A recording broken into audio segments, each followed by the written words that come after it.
everyone. Welcome to another session of Humble Math class. So today we have an interesting topic to discuss.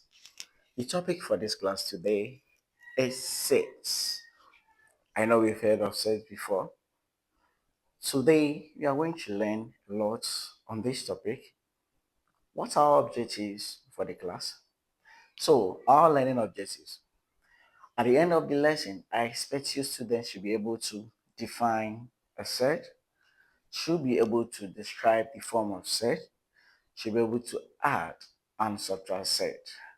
You should be able to multiply set and rationalize set. So stay tuned and let's have an interesting class. And don't forget to subscribe, like, share, and leave your comment in the comment section. Okay, so now let's see what a set is. Here we say a set is defined as a root of a number that cannot be reduced to a whole number. A set is defined as a root of a number that cannot be expressed as a whole number. Then in this case, it can be expressed as a fraction. Right? So let's have an example of a set. We have root of 2. If you have your calculator with you, you can punch on the calculator root of 2. You can see that it will give you some numbers of numbers with decimals, right?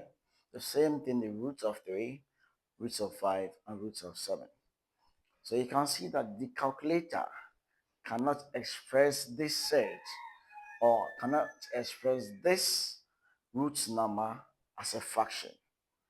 Okay, so we call these numbers as irrational numbers. So you can say these numbers are also known as irrational numbers. They are irrational because you can't express them as a fraction. All right, so irrational numbers are numbers that cannot be expressed as a given fraction. So example is a set, and I said we have the root of 2, the root of 3, root of 5, and root of 7. We have many more. All right, so this is the definition of a set. Okay, with that, then let's see the properties governing a set. We can add set, we can subtract set, we can multiply, and we can rationalize set. We can do that based on some conditions. We call those conditions properties. So we are going to talk about the properties of set. All right, so the first property is saying that if a root and a number is multiplying the same roots and same number, then this property is saying that then if you have this and the sign here is multiplication, you know we multiply two terms to get a single term. So with this, we're going to have a multiplying a, right? So a multiplying a. And we know that a multiplying a is a squared, right? So a times a gives you a squared. So we know that this square will take away the square roots. So we're going to have this. So this square taking away the square roots and leaving the a. So the first property is saying that if you have a root and a number, so root a multiplying itself with a, then you're going to have a squared, and the square will take away the roots, and the result is a.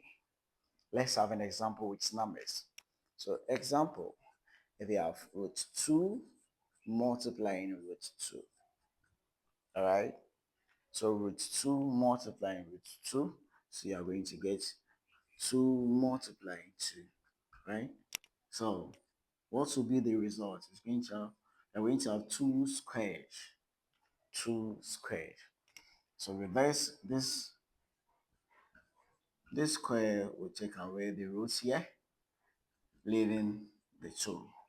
So it means root 2 multiplies root 2, the result is 2.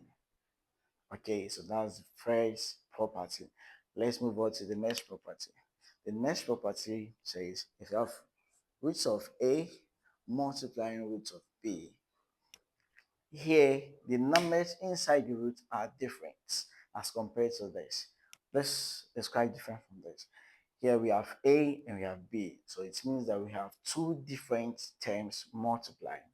So this is the same as root of A times B. Alright. Uh, I told you earlier that we multiply two terms to get a single term. So this is a term and that's also a term. There are two different terms, so we multiply them to get a single term. So when you multiply this, the result is roots A, B. That's is it for the second property.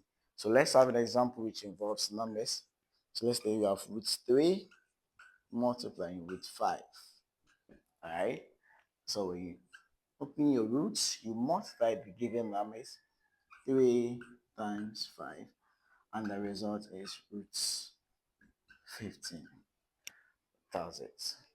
So when you multiply a root and a number by a different root and a number, then you open the roots and you multiply the numbers within. So root 3 multiplying root 5, the result is you extend the root and you multiply the number 3 times 5, that's what? 15. Okay, so the next property that we're going to talk about, it says that we have this, a number multiplying a root times a different number multiplying a root. Alright, so we have A root B multiplying B root C. Right, so there are two different terms multiplying. So we multiply two different terms to get a single term. So you can see that before the root we have a number, or let's say we have a term outside the root, and here too we have a term outside the root, and the sign between them is multiplication. It means that we are combining the two terms together, right? So this is the same as the terms outside, they multiply themselves, A times B, all right? Then multiplying roots B times C. Okay, again, you have A root B multiplying B root C. Then the terms outside, they multiply themselves and you extend the root and you multiply the numbers within the set or the roots. So B times C. Okay, so with this, let's have an example. Example, if you have 2 roots 3 multiplying 5 roots 2. Alright? So you have 2 root 3 multiplies 5 root 2. So this is 2 times 5 multiplying root of 3 times 2. Okay, so you're going to get 10 multiplying root what? 6, which is the same as what? 10 root 6. So that's the result. So 2 root 3 multiplies 5 root 2. Then we multiply the numbers which are outside the root. So 2 and 5 are outside. So 2 multiplies 5, that's what we have here. And you extend the root and multiply the numbers inside the root.